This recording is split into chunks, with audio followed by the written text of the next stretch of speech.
کیا آپ نے کبھی محسوس کیا ہے کہ کوئی آپ کے کندھے کے پیچھے کھڑا ہے پر مڑنے پر وہاں کوئی نہیں ہوتا؟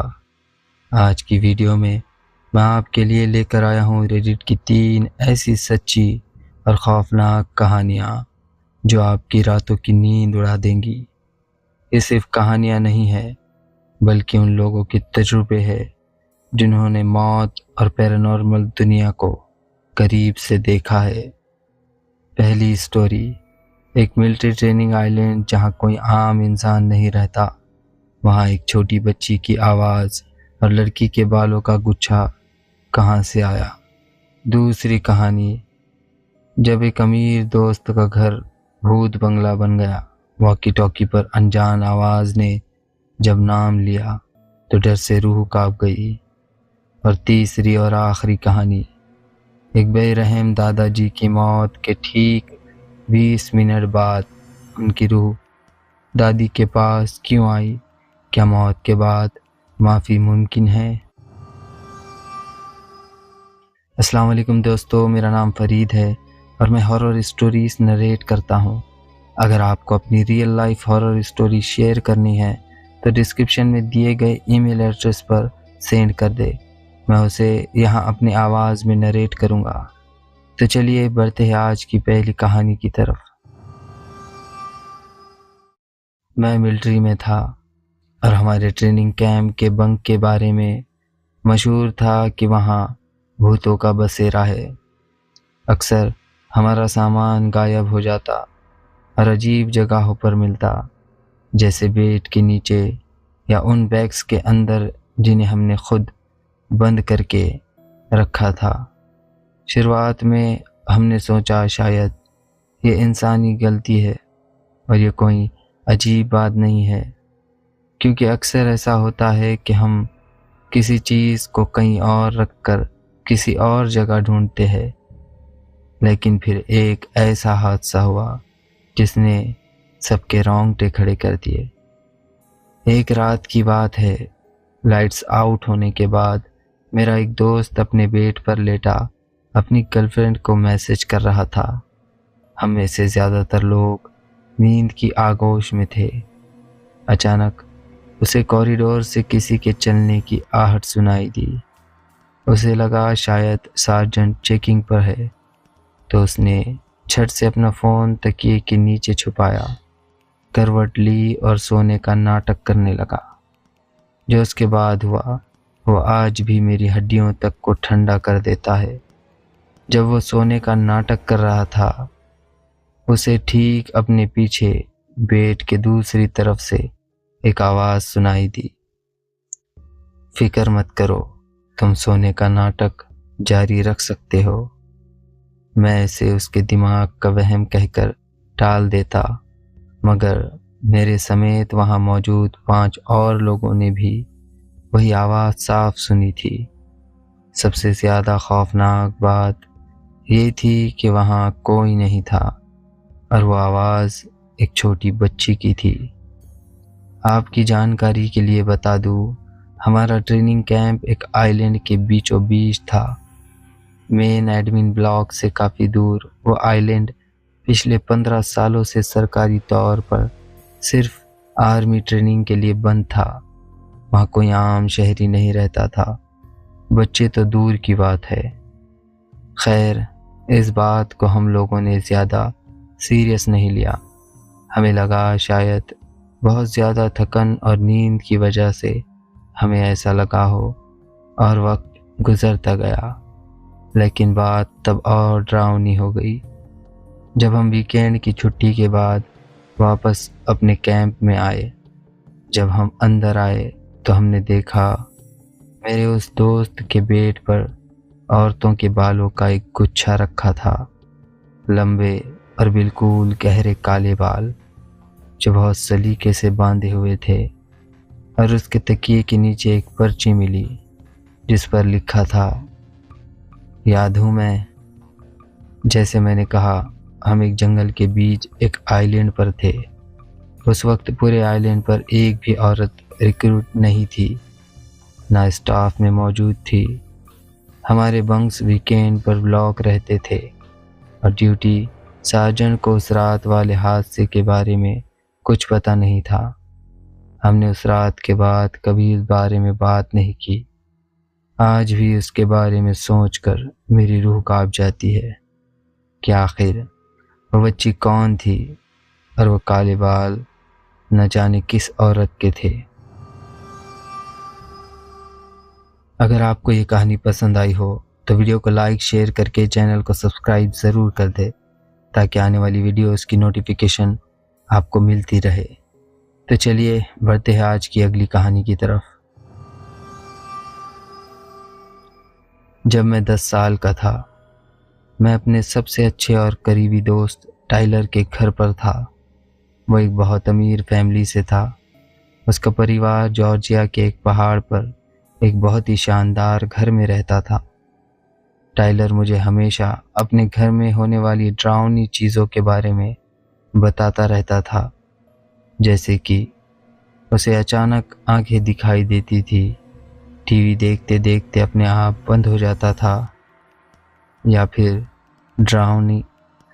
پھر دیواروں میں ڈرلنگ کی آوازیں اور لوہے کے ٹکرانے کی آوازیں سنائی دیتی تھی، ڈورز کا اپنے آپ کھلنا، وہی سب پیرانارمل باتیں جو اکثر سنی جاتی ہے۔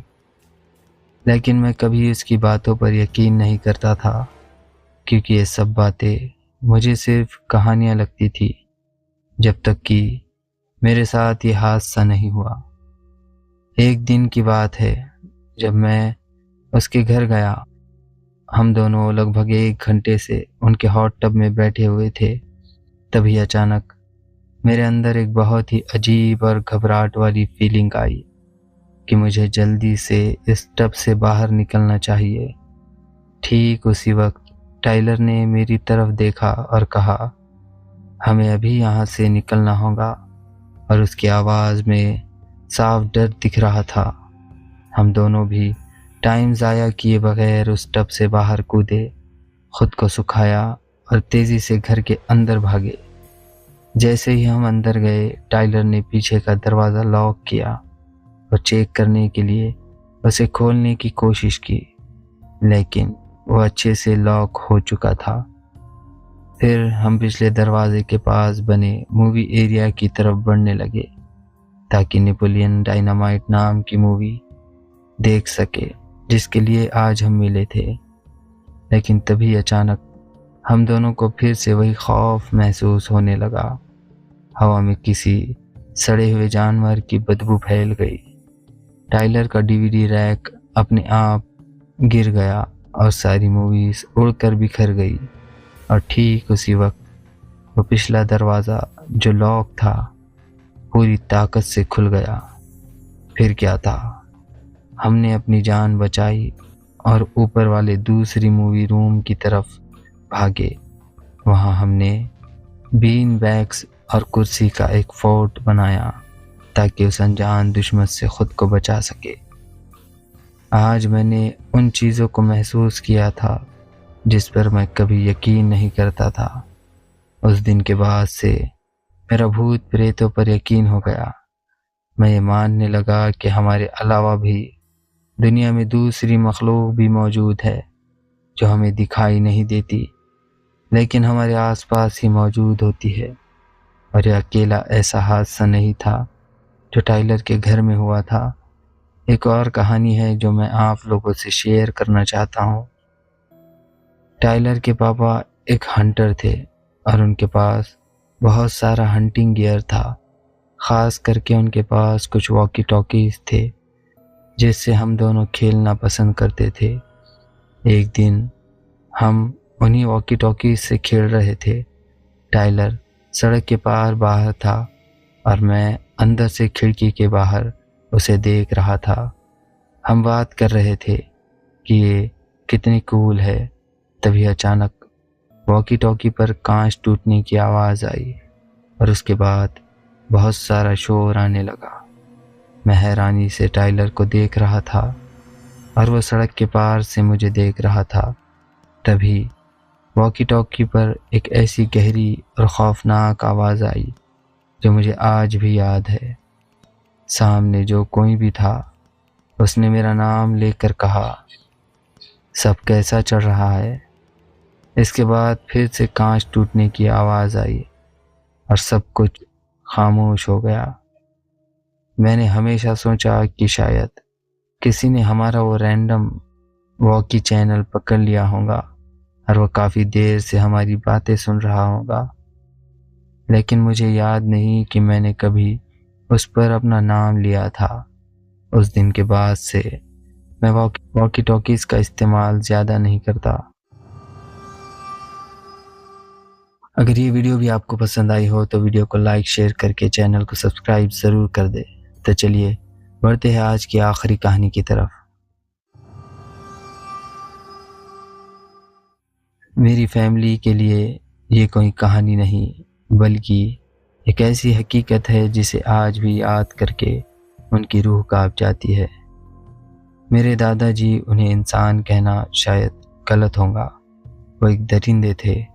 شراب کی بوتل اور ان کا غصہ ہمیشہ ساتھ چلتا تھا۔ انہوں نے میری دادی پر اس قدر ظلم کیے تھے کہ ایک بار تو انہیں بچوں کے سامنے ہی جان سے مارنے کی کوشش کی۔ پھر ایک دن وہ دادی کو اور ان کے 6 ننھے بچوں کے ساتھ در بدر چھوڑ کر کہیں چلے گئے۔ سالوں بیت گئے۔ دادا جی دور ایک شہر میں اکیلے رہنے لگے، لیکن ان کا خوف دادی کے ذہن سے کبھی نہیں گیا۔ جب وہ 80 سال کے ہوئے، ان کی طبیعت بگڑنے لگی اور ہاسپٹل میں بھرتی ہوئے، اور پھر وہ خوفناک رات آئی۔ رات کے ٹھیک 12:10 ہو رہے تھے۔ ہاسپٹل کے سناٹے میں دادا جی نے آخری سانس لی، لیکن کہانی یہاں ختم نہیں ہوئی بلکہ شروع ہوئی۔ اگلی صبح میری بڑی بوا ہاسپٹل سے مردہ گھر جا رہی تھی، باڈی کی پہچان کرنے کے لیے۔ وہاں جاتے جاتے راستے میں وہ دادی کے گھر رکی۔ انہوں نے دیکھا کہ گھر کا دروازہ تھوڑا کھلا ہے۔ اندر دادی اپنے پرانے بستر پر بیٹھی ہے۔ ان کی آنکھیں کھلی تھی اور وہ کھڑکی کے باہر دیکھ رہی تھی۔ بوا نے جیسے ہی انہیں دادا کے بارے میں بتانا چاہا تو دادی نے بیچ میں ہی انہیں ٹوک دیا۔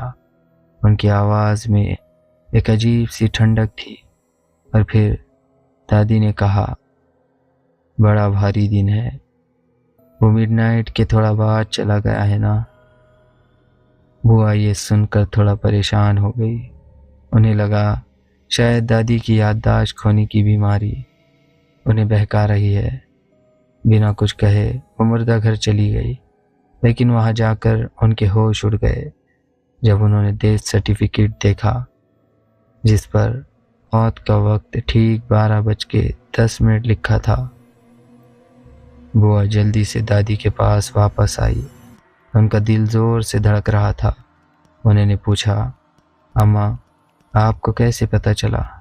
کیا کسی نے فون کیا تھا؟ دادی نے دھیرے سے اپنا سر گھمایا۔